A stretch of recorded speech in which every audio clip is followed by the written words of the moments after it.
Ruth, começando no capítulo 2.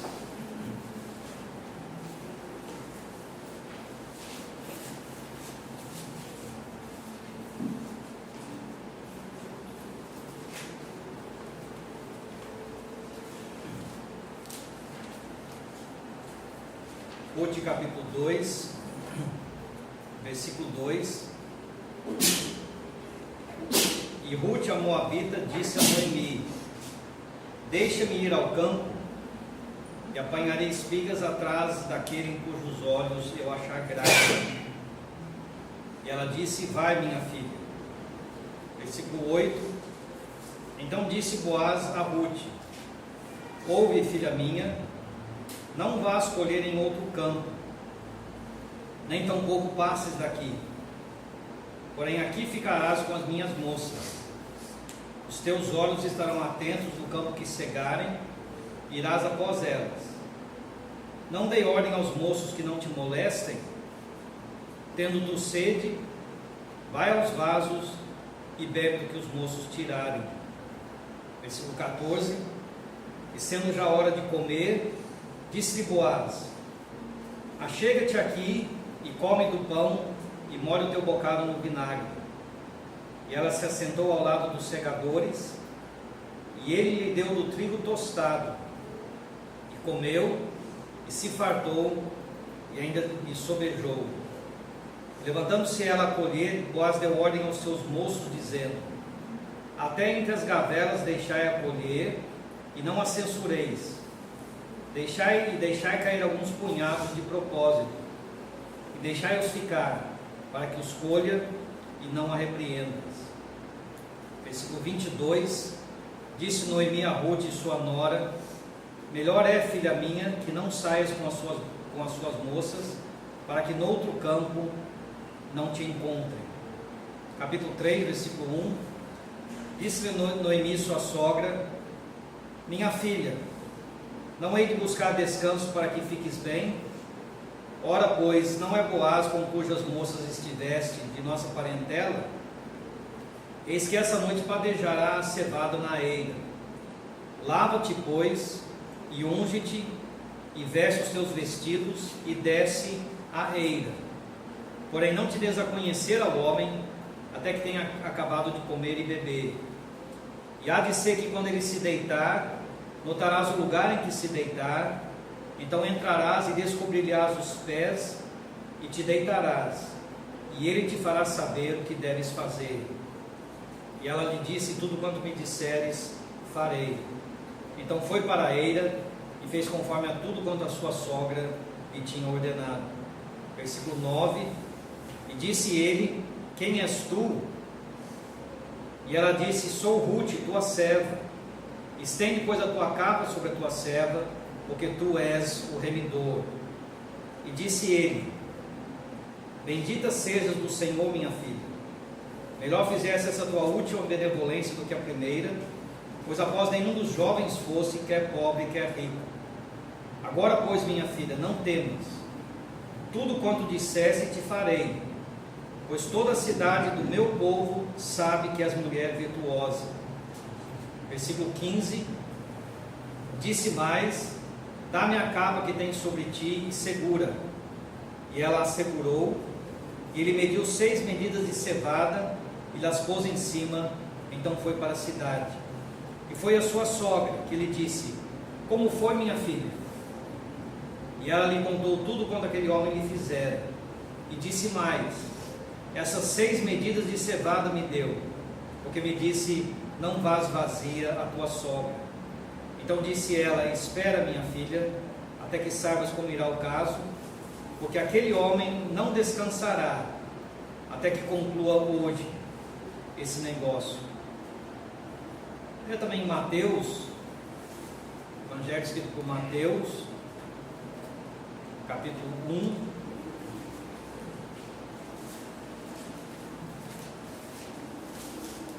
Mateus capítulo 1, versículo 1.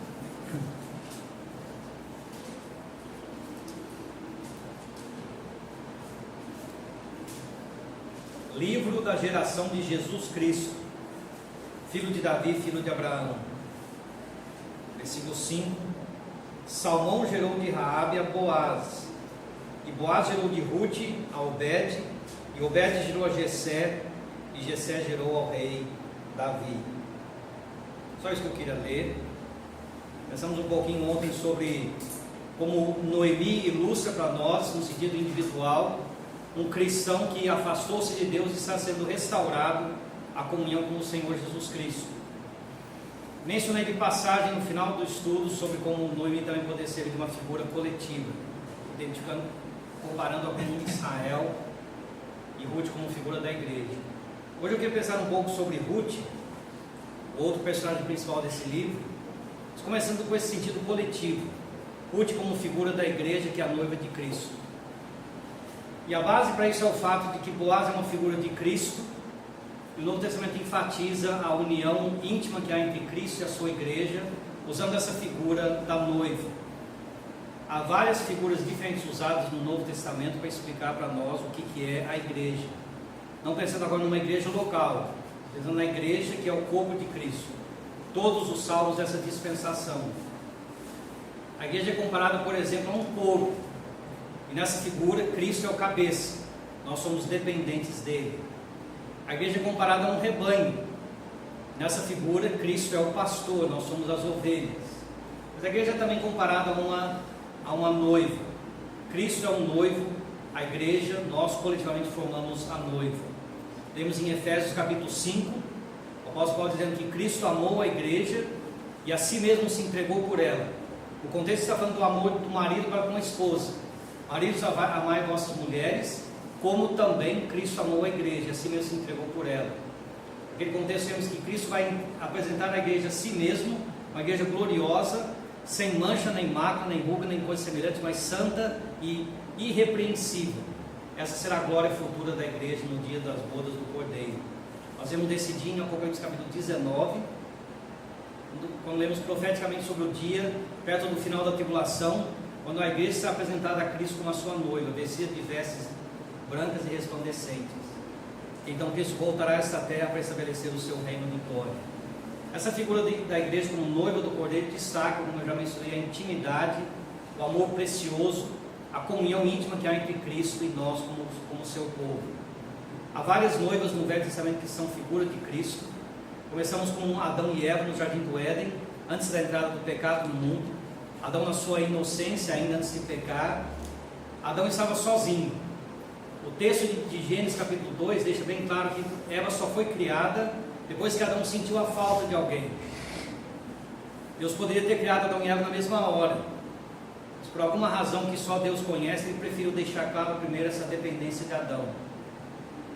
Se você ler o texto de Gênesis capítulo 2, você irá ver que Deus enfatiza na sua palavra que para o homem não havia uma companheira idônea. Todos os animais criados por Deus tinham a sua companheira, macho e fêmea os criou, mas Adão estava sozinho, e sentindo a sua fraqueza, a sua solidão, Deus disse para Adão: não é bom que o homem esteja só. E depois dessa afirmação, então Deus fez cair um profundo sono sobre Adão, a primeira anestesia geral da história da humanidade. Deus fez cair um profundo sono sobre Adão, tirou dele uma costela, e dessa costela ele fez Eva, e trouxe Eva e a apresentou para Adão. Eva foi criada de uma forma diferente, por um processo diferente do que Adão foi. Ela foi criada não da mesma forma que ele foi, mas ela foi criada de uma parte dele. Por isso Adão disse: essa é osso dos meus ossos e carne da minha carne.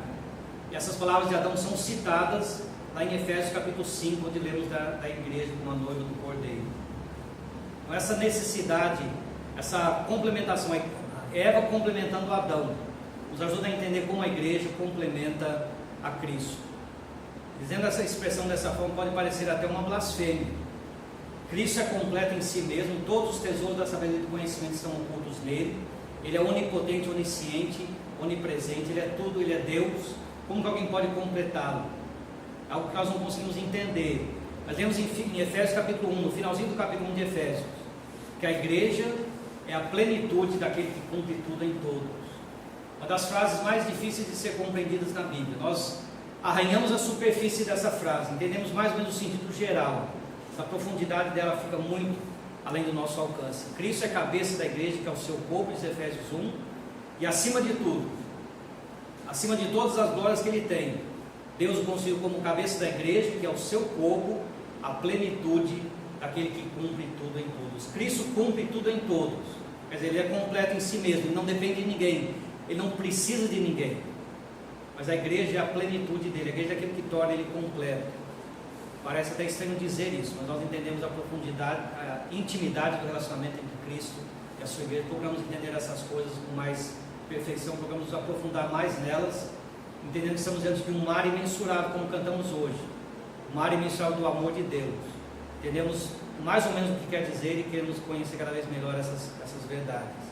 Então, Adão recebendo Eva do seu sono profundo, nos lembra de Cristo, na ressurreição recebendo a sua noiva, e a comunhão íntima que há entre eles, a perfeição da sua união. Quando nós vemos de Abraão e Sara, o Novo Testamento destaca que nesse relacionamento havia uma relação de submissão de Sara em relação a Abraão. Pedro diz na sua epístola que Sara o chamava de Senhor.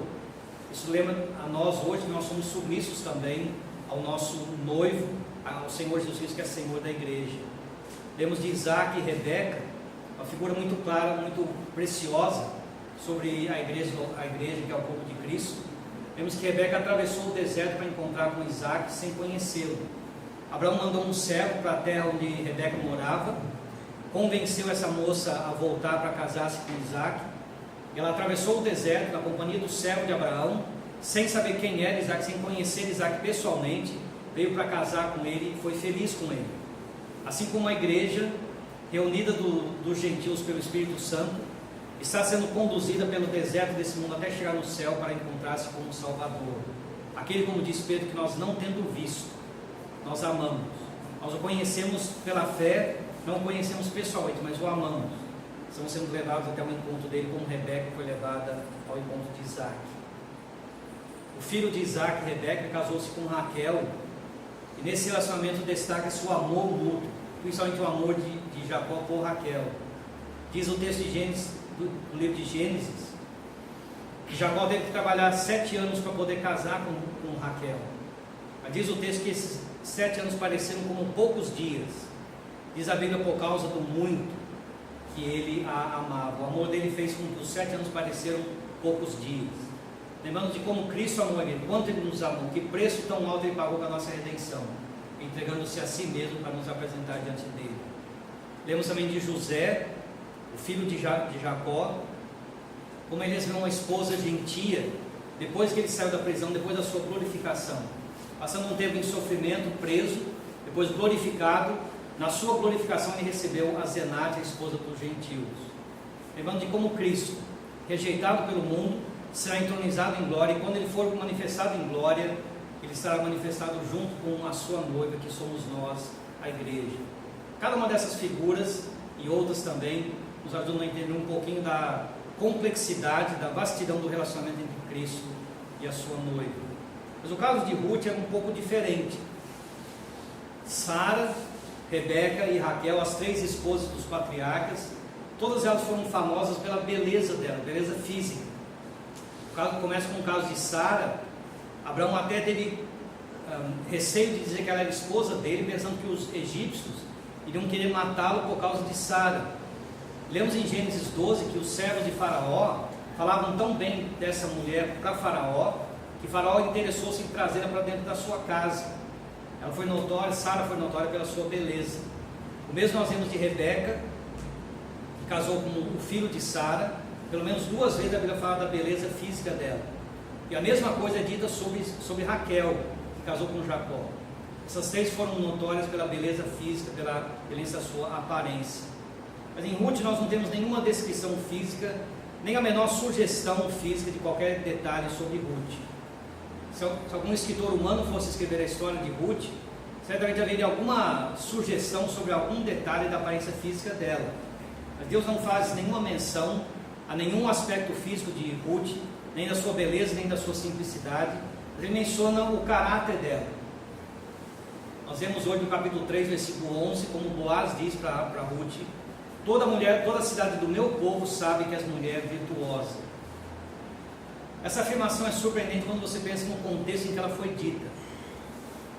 Ruth estava na terra de Israel fazia poucos dias, talvez menos de 2 meses. Vemos que ela chegou lá no princípio da cega das cevadas, diz o final do capítulo 2. E a festa da cega das cevadas era a festa da Páscoa. 50 dias depois da festa da Páscoa era celebrada a festa de Pentecostes, um pouco mais de 50 dias depois, 50 dias depois do dia das primícias. E essa festa de Pentecostes era celebrada no final da cega do trigo, que é o final do capítulo 3. Quando o Ruth vai se apresentar a Boaz, havia no máximo 2 meses que ela estava na terra de Israel. Ela era recém-chegada ainda daquele povo. E ela era uma mulher dos gentios. E os judeus desprezam os gentios. E mesmo assim Boaz disse para aquela moça: toda a cidade do meu povo, um homem judeu dizendo, toda a cidade do meu povo, os meus compatriotas, os meus concidadãos, eles sabem que você é uma mulher virtuosa. Em 2 meses eles perceberam o caráter puro, o caráter virtuoso de Ruth. Ela é a única mulher em todo o Velho Testamento chamada de mulher virtuosa. No final de Provérbios tem um poema muito conhecido, alguns até conhecem o poema e nem sabem que faz parte da Bíblia. Então, uma descrição muito detalhada da mulher virtuosa, em termos genéricos. Quem é uma mulher que poderia ser chamada de virtuosa? É um poema que no hebraico está na forma de um acróstico. As letras do alfabeto vão se repetindo no começo de frases, passando letra por letra, todas as letras do alfabeto hebraico. Dessa forma bem estruturada, bem poética, bem bonita, é apresentado para nós as características da mulher virtuosa. O único exemplo de uma mulher virtuosa na Bíblia é Ruth. A única mulher que recebe esse título. Houve muitos que se comportaram de uma forma virtuosa, ela é a única a quem Deus identifica com esse título, mulher virtuosa. Assim temos diante de nós o caráter santo e puro da igreja, que é a noiva de Cristo. Como lemos em Efésios 5, que eu já citei hoje, ela será apresentada a Cristo uma igreja gloriosa, santa e irrepreensível, sem nenhuma mancha, sem nenhum defeito, sem nenhuma falha de caráter. Isso pode parecer um pouco estranho para nós que conhecemos as nossas falhas. Se a igreja é composta por nós e nós somos falhos, como é que a igreja pode ser santa e irrepreensível? E que nós estamos de novo diante da diferença entre a nossa posição e a nossa prática. A Bíblia fala de nós também posicionalmente como sendo santos e irrepreensíveis, Deus os vendo já em Cristo, vendo a obra completa na nossa vida. Ele nos revela que a igreja está sendo preparada para ser apresentada a Cristo. Ela é chamada por enquanto de noiva, não esposa. Era a noiva do Cordeiro, ainda não foi unida a Ele nas bodas do Cordeiro. E Cristo está preparando a igreja, purificando a igreja, diz Efésios 5, pela lavagem da palavra. A palavra de Deus funciona como água para purificar alguém, e a leitura dessa palavra vai nos purificando aos poucos, vamos sendo aperfeiçoados, vamos nos tornando mais como Cristo, vamos caminhando aqui na terra em direção ao céu. Deveríamos estar diariamente crescendo e purificando-nos cada vez mais. Quando chegar o dia das bodas do Cordeiro, já terá acontecido aquele dia que nós chamamos do Tribunal de Cristo, o dia quando o Senhor irá avaliar o nosso serviço. Como diz 1 Coríntios capítulo 3, o fogo irá consumir tudo aquilo que não agrada a Deus. Tudo aquilo que eu fiz que foi madeira, feno e palha, vai ser consumido pelo fogo. Só irá restar, só irá passar pelo Tribunal de Cristo, só será aprovado aquilo que foi de acordo com a vontade de Deus. Quando nós estivermos no dia das bodas do Cordeiro, lá na presença de Deus, já livres dessa condição pecaminosa que vivemos hoje, a carne terá ficado para trás, esse corpo carnal terá sido transformado num corpo incapaz de pecar, seremos sem a carne, sem qualquer evidência do pecado. O nosso serviço terá sido testado por Cristo, e tudo que não foi do agrado dele terá sido lançado fora. Restará então apenas aquilo que agradou a Deus. Nós estaremos então no estágio final da obra começada quando o Senhor Jesus morreu na cruz do Calvário. No dia em que eu criei, eu recebi o perdão dos meus pecados, recebi o direito de ser filho de Deus. Até que eu aprenda como viver como filho de Deus, até que eu aprenda como um filho de Deus se comporta, há muito chão ainda a ser trilhado. Quando chegarmos no dia das bodas do Cordeiro, esse chão já terá sido trilhado, esse caminho terá ficado para trás. Nós estaremos mais não aprendendo como viver, já teríamos sido aperfeiçoados por Ele, pela glória dEle, pela base do sacrifício do Senhor Jesus na cruz do Calvário. Estaremos pensando não como nós somos hoje, mas como Ele nos vê hoje, perfeitos em Cristo. E todos os salvos assim, glorificados, serão apresentados a Cristo como a sua noiva. Será um dia de glória, um dia de alegria. Basta pensar no que é um casamento aqui na terra, a expectativa da noiva e do noivo de serem unidos um ao outro, a alegria dos convidados em participar daquela união. Isso representa de forma simples e simbólica a alegria verdadeira e profunda que haverá no céu, quando Cristo apresentar a si mesmo a sua igreja, já glorificada e já purificada. E o pensamento nessas coisas não deveria ser uma coisa abstrata, não deveria ser uma coisa teórica só para eternidade, deveria ser uma coisa para afetar a nossa vida prática hoje, de uma forma bastante prática, bem direta mesmo. Pense numa comparação com alguém que foi criado num orfanato, em muita pobreza, um lugar de muito sofrimento e muito abandono, pouca comida, pouco carinho. De repente um dia chega nesse orfanato uma visita, um mensageiro do rei, com alguns documentos em sua mão, e investigando a situação daquela criança naquele orfanato, ele descobre aquilo que havia sido suspeito já, que aquela criança realmente é filho do rei, um filho sequestrado do poder do rei quando nasceu, que não conheceu o seu pai e a sua mãe, mas que tem todo o direito de ser reconhecido como filho do rei. Imagine que esse servo vai voltar correndo para a presença do rei, para trazer consigo escolta e carruagem para levar essa criança de volta ao palácio do rei para ser reconhecido como filho do rei. E nesse intervalo entre a partida do mensageiro e a chegada até o palácio do rei, aquela criança continua na mesma condição que esteve até aquele momento, continua em pobreza, continua vivendo no orfanato em condições ruins de descanso e de alimento e assim por diante. A condição dela continua a mesma, mas a situação, a posição dela já mudou. Ela agora sabe que ela é filha do rei. Talvez se ela se deitar naquela noite para dormir num colchão duro, num quarto frio, ela talvez não vai estar pensando tanto nas condições físicas que ela enfrenta naquele momento, mas ela vai estar pensando na glória que aguarda ela no futuro.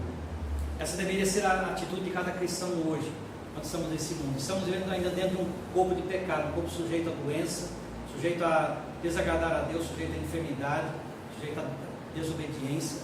Estamos cercados de pessoas pecadoras, estamos vivendo no meio de um deserto, espiritualmente falando. Só que nós sabemos que somos filhos de Deus. Temos essa convicção absoluta, temos que ter essa convicção. Sabemos que estamos destinados à glória eterna. Devemos viver hoje, cercados pelo pecado, mas contemplando já a glória futura, antecipando aquela glória, e vivendo não como pessoas que estão destinadas a viver e morrer aqui na terra, mas como pessoas que estão destinadas a viver eternamente na presença de Deus. O futuro da noiva é glorioso, o futuro da igreja é glorioso, a noiva de Cristo. Devemos viver à luz dessa verdade tão gloriosa. Ruth então serve como figura da igreja que é o corpo de Cristo, destacando o caráter puro e perfeito dessa igreja. Nesse contexto, eu queria chamar a sua atenção para dois ambientes onde ela se relaciona com Boaz. No capítulo 2 ela está no campo de Boaz, no capítulo 3 ela está na eira de Boaz. Essas duas figuras nós vemos ilustrações de como nós, os salvos, que fazemos parte da igreja, podemos conhecer um pouquinho melhor o nosso Senhor e o nosso Salvador. O campo de Boaz nos ajuda a pensar um pouquinho sobre o contexto de uma igreja local. Em 1 Coríntios capítulo 3, versículo 9, uma igreja local, a igreja em Corinto no caso, é comparada a uma lavoura de Deus, um campo como o campo de Boaz. Imagina aquele contexto coletivo do capítulo 2. No capítulo 2 temos a decisão de um dia na vida de Ruth e Noemi, um dia de serviço. Noemi está na companhia, Ruth está na companhia de muitas outras pessoas, e todas elas estão ocupadas no mesmo objetivo: servir Boaz. Estão ali trabalhando no campo de Boaz. O campo não é deles, é de Boaz. Estão ali colhendo os frutos no campo de Boaz. Aquele ambiente de alegria e de festa. Nós estamos preparando o solo para lançar as sementes na expectativa de colher mais adiante. Estão já colhendo. É o momento mais alegre do processo todo de plantio. Estão na hora da colheita. Aquele ambiente de alegria. Ruth teve o prazer de estar ali presente. E lá ela encontrou pelo menos 3 coisas. Ela encontrou ali a oportunidade de serviço. Ela trabalhou muito o dia inteiro, e houve o fruto no final do dia. Ela encontrou ali também segurança, Porque Boaz disse para ela: eu dei ordem aos moços que ninguém te moleste. Ela estava segura enquanto estava no campo de Boaz. E ela encontrou ali também sustento, comida e água. Boaz disse: tendo água, vá beber do que os moços tiraram. Na hora da refeição, o próprio Boaz, pessoalmente, deu comida na mão de Ruth, comida suficiente para que ela matasse a sua fome, e ainda lhe sobejou para que ela levasse de volta para Noemi no final do dia. Essa figura tão simples e tão alegre nos ajuda a pensar um pouquinho de como nós podemos desfrutar da vida de uma igreja local. Pensarmos que uma igreja local é também a lavoura de Deus, é o campo de Boaz. Então na igreja de Deus nós temos também a oportunidade de serviço. 1 Coríntios capítulo 12 fala muito sobre a necessidade de cada irmão e cada irmã dedicar-se ao serviço do Senhor na igreja local. Ali a igreja é comparada a um corpo, é outra figura, não é da lavoura, mas a ênfase no serviço é bem destacada ali. E lá é destacado que cada membro do corpo, sem exceção nenhuma, cada membro do corpo tem uma função a desempenhar dentro do corpo. Por isso é usada a ilustração do corpo, porque no nosso corpo físico, cada membro, a mão, a orelha, cada membro tem a sua função. Não existe um membro que faça todas as coisas. Não existe um membro que pode desempenhar todas as funções. Mas há diferenças entre os membros. O capítulo enfatiza isso de algumas formas bem práticas, mas o resumo do ensino de 1 Coríntios 12 é que na igreja local, todos os membros são necessários, todos os membros precisam estar trabalhando para o bem do povo. Quem decide a função de cada um é o cabeça. Não são os membros que decidem o que vão fazer. A cabeça, que é Cristo, é que decide o que cada um irá fazer, ele que deve coordenar o serviço de cada um, não um homem, não um varão, não um grupo de homens, mas o Senhor mesmo. E servindo a Ele, a igreja progride bem. O ensino daquele capítulo é resumido no versículo 26, onde está dito o seguinte: se um membro padece, todos os membros padecem com ele. Se um membro é honrado, todo o corpo regozija com ele. Essa não é uma exortação, é uma afirmação do que acontece. Numa igreja local, se um membro não está trabalhando, se um membro não está sendo útil para o corpo todo vai sentir a falta da participação daquele membro. Por outro lado, quando um membro está sendo ativo, todo o corpo vai ser beneficiado pela ação daquele membro. É fundamental entender os dons espirituais que recebemos, a necessidade de trabalharmos na igreja local e de sermos úteis para o bem-estar do corpo todo. O corpo foi estabelecido para progredir com a participação de todos, assim como na igreja local todos têm o seu serviço. Ruth encontrou o serviço no campo de Boaz, e você tem um serviço para fazer na igreja local. Alguns pregam, alguns oram, alguns trabalham fora das reuniões da igreja. Nós não lembramos desse detalhe, que a maior parte da vida da igreja local não é vivida em comunhão, não é vida na comunhão coletiva, prática, presencial. Reunimos poucas horas por semana, uma porcentagem muito pequena das horas da semana são passadas reunidas. A maior parte da vida da igreja é vivida quando cada um está no seu local individual, de trabalho, na sua casa, na escola. Nesse contexto nós estamos separados um do outro, ainda somos igreja, ainda somos o povo de igreja, ainda somos o rebanho do Senhor, ainda precisamos trabalhar. É muito serviço a ser feito para a igreja fora das reuniões da igreja. Então cada um de nós possa se preocupar em ver se estamos trabalhando, se estamos sendo úteis para o progresso do povo. Ruth achou também ali segurança, assim como a igreja local serve de proteção para mim contra os inimigos que eu enfrento hoje. São detalhes que às vezes nós não valorizamos muito, mas há necessidade de entendermos que temos inimigos para enfrentar nesse mundo. Temos o mundo, a carne, o diabo. De uma forma bem prática podemos entender que em comunhão uns com os outros, essa convivência mútua nos ajuda, nos fortalece para enfrentarmos tanto o mundo, quanto a carne, quanto o diabo. Ruth encontrou também ali sustento, alimento e água para suas necessidades materiais. Nós encontramos sustento espiritual na comunhão com os nossos irmãos, pelo ensino da palavra de Deus, pelas orações, pelos hinos que cantamos, pelo próprio fato de fazermos parte de um grupo que depende da nossa presença, por essa consciência. Os irmãos estão reunidos, a minha participação é importante. Eu falo para eu sair de casa e chegar à reunião, de ter comunhão com os outros, isso me fortalece também. São formas de Deus nos alimentar espiritualmente, nos refrigerar com o sustento da água, nos fortalecer com o sustento do alimento. Nós vemos esse alimento no convívio da igreja local. Pensando nesses detalhes que eu só resumi, queria destacar a frase que é repetida 2 vezes no capítulo 2. Nós vemos no versículo 8 e no versículo 22. Primeiro a palavra vem da boca de Boaz para Ruth: não vá escolher em outro campo. Depois Noemi diz a mesma coisa com outras palavras: para que não te encontrem em outro campo. A mensagem transmitida a Ruth naquele dia foi muito clara. Ruth, você encontrou Boaz, você encontrou o seu redentor. Então, onde ele estiver, fica ali. Não vá colher em outro campo. Esse é um conselho que eu dou de todo o coração para todos que estão aqui presentes hoje, principalmente os mais jovens. Não vá colher em outro campo. Se Deus te trouxe a uma igreja local onde o Senhor Jesus Cristo é entronizado, onde Ele é o centro das reuniões, onde as reuniões são feitas para a glória e para a honra dEle, fique ali. Colha naquele campo, encontre ali o serviço e o sustento que você precisa. Não vá colher em outro campo. Há muitas opções hoje no mundo religioso, mas contente-se com aquilo que Deus lhe proporcionou em Cristo. Eu queria pensar também um pouquinho, resumidamente, sobre a eira de Boaz.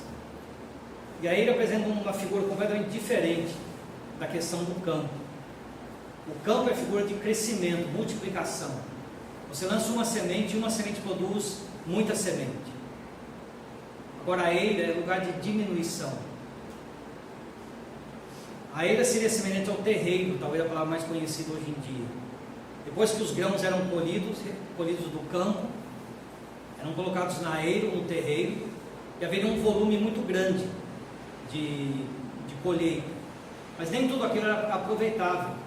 Grande parte daquela colheita era apenas palha. E a palha tinha que ser separada do trigo ou do grão, e a palha tinha que ser queimada. Em Mateus capítulo 3, acho que versículo 11, se não me falha a memória, João Batista fala sobre o Senhor Jesus Cristo, que ele tem na sua mão a sua pá, ele recolhe o trigo, ele limpará a sua eira, recolherá o trigo no celeiro e queimará a palha com fogo que não se apaga. Essa é a figura da eira, você separar da colheita o que presta e o que não presta. Então você diminui aquilo que foi colhido. Terminada a colheita, há um grande volume. Terminado o processo de padejamento na eira, o volume diminuiu muito mais. Houve decréscimo, houve perda. Mas não foi uma perda prejudicial. O lavrador não acha ruim de queimar a palha, porque a palha não serve para ele, ela não tem utilidade. Então, com alegria, o lavrador separa o trigo da palha e com alegria ele queima a palha, porque a palha não tem utilidade, ele quer apenas os grãos. Então a eira traz para nós essa ideia de uma perda que é benéfica, perder alguma coisa que não vai me atrapalhar, mas vai me ajudar. Interessante que há apenas 5 eiras específicas mencionadas no Velho Testamento. Em todas elas nós vemos um retrato de como Deus às vezes tira de nós alguma coisa que está nos atrapalhando para servir. Tem 2 antes dessa de Ruth, 2 depois, essa é a central. Essa é diferente, é a única que envolve uma mulher. As outras 4 são homens que estão sendo padejados, essa é uma mulher. Ela é uma mulher gentia, os outros são homens judeus. Essa é um caso especial, mas as outras 4 são, resumidamente, Gênesis capítulo 50, quando na ilha de Atad, quando José vai sepultar Jacó, eles param na ilha de Atad. A Bíblia não explica por que pararam ali. Até uma referência um pouco estranha de nós entendermos. Por que parar no meio do caminho? Por que parar numa eira? Não sabemos, mas pararam na eira de Atad para lamentar sobre a morte de Jacó. E por 7 dias lamentaram a morte de Jacó, o homem cujo nome significa o suplantador. Foi doloroso para José perder o seu pai, mas Jacó precisou morrer.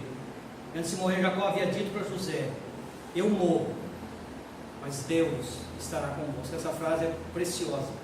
Jacó entende no final, Jacó que lutou a vida toda para conseguir alguma vantagem espiritual. Jacó diz no final: eu morro, a minha vida acabou, eu paro de lutar, eu não posso fazer mais nada, eu morro, mas Deus será convosco. Eles celebraram, lamentaram na ilha de Atad por 7 dias a morte de Jacó. Juízes capítulo 6 fala da ilha de Gideão.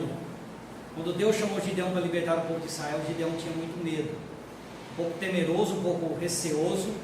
A sua timidez, ele pediu a Deus um sinal duplo. Colocou um novelo de lã na eira, pediu que no outro dia o novelo estivesse cheio de orvalho e a terra seca.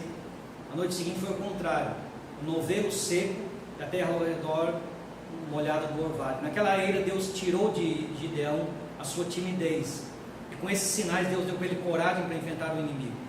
O relato de Gideão em Juízes 6 é muito impressionante ver como Deus agiu, forçando a situação, tornando a situação cada vez mais extrema, a ponto de levar Gideão a ter que confiar só em Deus. Gideão, depois desse sinal de Deus lá na ilha de Gideão, ele conseguiu juntar um grande exército. Deus disse: é muita gente, Deus fez com que ele diminuísse o exército dele vez após vez, até que ficassem apenas 300 soldados junto com Gideão. 300 soldados para enfrentar um exército inimigo, era muito pouca gente para um exército muito grande. Mas Deus deu a Gideão um terceiro sinal que ele não havia pedido, confirmou a fé de Gideão. Leia depois a história dele. Gideão, com confiança em Deus, com coragem, com 300 homens apenas, enfrentou o exército dos inimigos e venceu. Deus tirou dele a sua timidez. Depois de Ruth temos dois exemplos do livro de 2 Samuel. Em 2 Samuel capítulo 6, Davi aprendeu uma lição muito dura. Ele estava carregando a arca de Deus, transportando a arca de Deus, não da forma que Deus havia instruído nos ombros dos levitas, mas puxado por um carro novo, um carro puxado por bois. Quando chegaram numa eira, no meio do caminho, na eira de Nacon, um dos bois tropeçou, a arca parecia que ia cair. Uzá estendeu a mão para segurar a arca, porque a história é bem conhecida. E 2 Samuel capítulo 6 fala de como então Deus agiu naquela hora e tirou a vida de Uzá. E naquela eira de Nacon, Davi aprendeu que ele precisava servir a Deus da forma como Deus havia estabelecido. Algum tempo depois ele voltou para conduzir a arca, mas dessa vez fazendo conforme Deus havia instruído na sua lei. E quando voltou, Davi entendeu: o Senhor nos feriu a primeira vez porque nós não o buscamos segundo as ordenanças. São as palavras de Davi. Deus havia mostrado como transportar a arca. Davi quis transportar a arca de outra forma. E Deus não aceitaria o serviço feito que não fosse de acordo com a palavra expressa dele. Aquilo que Deus revelou deveria ser obedecido. E como Davi não obedeceu, pagou um preço muito caro ali na eira de Nacon. Ali aprendeu que Deus deve ser servido da forma que Deus quer que seja servido. Deus não pode ser servido de qualquer forma. Mais perto do final da vida dele, em 2 Samuel capítulo 24, houve outra experiência terrivelmente dolorosa também para Davi. O que foi mais doloroso ainda do capítulo 6? Quando Davi aprendeu numa outra eira, que o Senhor deve ser servido pelo pagamento de um preço total. E começou a numerar o povo de uma forma errada. Deus começou a julgar o povo por causa do pecado dele. E quando Davi entendeu o que havia acontecido, Davi clamou a Deus dizendo: Senhor, a culpa é minha. Essas ovelhas não fizeram nada, a culpa é minha. Por que eles vão pagar o preço? Diz a palavra de Deus que o anjo do Senhor havia parado sobre a eira de Atade, com a espada levantada. Davi precisou então ir até a eira de Atade, comprar aquela eira toda, pagar o preço necessário daquele lugar, oferecer-lhe um holocausto ao Senhor. Quando ele chegou ali, o homem responsável por aquela eira estava disposto a dar a Davi tudo gratuitamente. E é enfatizado na Bíblia que Davi não aceitou o presente que lhe foi oferecido. O dono daquela eira, eu falei à tarde, mas não é esse o nome, o dono daquela eira não estava disposto a dar de graça ao rei tudo que o rei precisava. E Davi reconheceu, aprendeu a lição que Deus queria lhe ensinar. E Davi disse àquele homem: eu não oferecerei ao Senhor holocaustos que não me custem nada. Eu não oferecerei holocaustos que não me custem nada.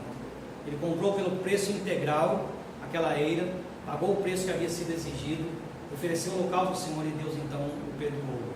São eventos solenes, todos eles, eventos tristes: a dor de Jacó, de José, chorando pelo seu pai, o receio de Gideão em aceitar o convite, o chamado de Deus para libertar o povo de Israel, a tristeza de Davi vendo a morte de Uzá, a tristeza de Davi vendo o sofrimento do povo.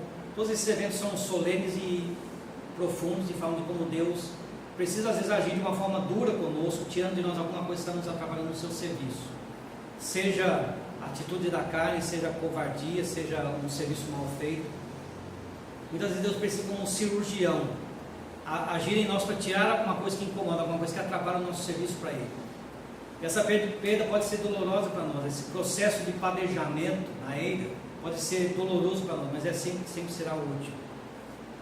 Deus às vezes precisa agir dessa forma dolorosa para nos purificar para o serviço dele. Mas a eira de Ruth, no meio dessas 4 eiras, 2 antes e 2 depois, a eira de Ruth tem uma característica bem diferente, porque ela é uma eira que foi buscada voluntariamente. Os 4 que nós consideramos ser José, ou Gideão, ou Davi, pelas circunstâncias eles chegaram naquela situação que experimentaram na eira. Mas Ruth e Noemi, elas programaram essa situação, elas planejavam estar ali. Ruth foi encontrar com Boaz na sua eira porque ela queria esse encontro com ele. Ela já havia recebido grandes bênçãos da parte dele. O capítulo 2 termina com ela sendo abençoada por ele no seu serviço, tendo já de certa forma resolvido o problema básico dela. Ela veio para Israel sem ter ninguém, sem ter ocupação, sem ter possessão, sem ter ninguém, nenhuma expectativa para o futuro. O capítulo 2 termina com ela agora tendo serviço, tendo alimento em abundância. Poderia parecer suficiente, mas Noemi agora está com uma ousadia espiritual. O Noemi deseja para Ruth uma coisa melhor. Noemi quer que Ruth seja não apenas uma serva de Boaz, mas que ela seja a esposa de Boaz. Poderia parecer muito ousadia para alguém que veio de Moab, mas pela fé Ruth seguiu o conselho de Noemi. Ela foi bem recebida por Boaz. Boaz estava disposto a agir para salvá-la e para resgatá-la como remidor que ele era. Uma aplicação que podemos fazer para nós mesmos é sobre o nosso desejo de servir a Deus e conhecer o melhor. Todo salvo é servo de Cristo. Isso é precioso. Isso é apenas o primeiro passo da nossa vida cristã. Deus não quer que nós sejamos contentes com isso. Deus não quer que nós nos acostumemos com isso, fiquemos parados nesse caminho. Por mais que seja difícil lutar contra as limitações da nossa carne, sejam as limitações físicas ou emocionais, Deus quer que a gente progrida no conhecimento dEle, nos aprofunde mais nisso, seja de possa separar uns dos outros e encontrar com o Senhor sozinhos. No capítulo 2, Ruth está na companhia de muita gente. No capítulo 3, ela está sozinha com Boaz, não no campo, mas na eira. Quando o Senhor deu aquele convite tão conhecido dele, vinde a mim, convite da salvação, ele diz, vinde a mim todos que estão cansados e oprimidos, e eu vos aliviarei. E todo pecador que salvo pela graça de Deus atendeu esse convite. Estava cansado, estava oprimido, ouviu o Senhor chamando e veio a ele e recebeu o alívio dos seus pecados, como Ruth no capítulo 2.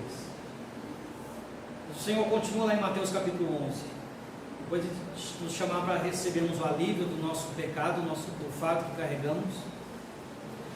O Senhor continua dizendo, tomai sobre vós o meu jugo. O jugo é a peça que une dois animais no mesmo serviço. O Senhor está dizendo, não está dizendo agora, me dê a sua carga para que eu a carregue. O Senhor está dizendo, tome sobre você o meu jugo, julgue-se, prenda-se num jugo comigo. Tomai sobre vós o meu jugo e aprendei de mim que sou manso e humilde de coração e acharei descanso para as vossas almas. O verdadeiro descanso para a nossa alma não é simplesmente servir a Cristo, mas é servir com Cristo. A diferença não é só na preposição, é uma diferença enorme que existe entre essas duas coisas. O apóstolo Paulo, depois de muita experiência já na sua vida cristã, escreveu aos Filipenses no capítulo 3. Eu considero como Pedro todas as coisas por causa da sublimidade do conhecimento de Cristo Jesus, meu Senhor. Ele já servia a Deus por muitos anos, servia ao Senhor por muitos anos. Ele diz, eu desejo conhecer o melhor, eu abro mão de tudo por causa da sublimidade do conhecimento de Cristo Jesus, meu Senhor. Conhecer a pessoa de Cristo é mais importante do que servir ao Senhor Cristo. Começamos a vida por servir, claro, esse é o primeiro passo. Não devemos nos contentar, não devemos parar nesse caminho. Assim como Ruth, tendo recebido muito alimento, sustento e segurança de Boaz, desejou alguma coisa mais íntima, alguma coisa mais elevada. Assim também o cristão deveria ter esse desejo ardente, essa expectativa espiritual, essa ambição espiritual. O Senhor me salvou. Eu estava indo para o inferno, estava condenado à condenação eterna, agora eu sou filho de Deus, tenho um lugar no céu. Ótimo, maravilha. Deus deseja mais. E Deus quer que eu deseje mais também. Ele quer que nós busquemos com todas as nossas forças, desejando ter comunhão com Ele. Possamos dizer como Paulo, para mim o viver é Cristo, e o morrer é ganho. Quando nós não podemos dizer isso com sinceridade, e quem de nós pode dizer isso? Para mim o viver é Cristo, só Cristo é o meu viver. Para mim o morrer é ganho. Quando eu puder dizer isso com sinceridade, então o Senhor terá cumprido a sua obra em mim e em cada um de nós aqui presente. Quando nós podemos dizer isso, o Senhor nos levará para a presença dEle, para podermos encontrar com Ele, na condição já de amigos, de pessoas que foram aprofundando o conhecimento dEle, conhecem Ele cada vez melhor. É um longo caminho a ser trilhado, que o Senhor nos ajude nesse caminho.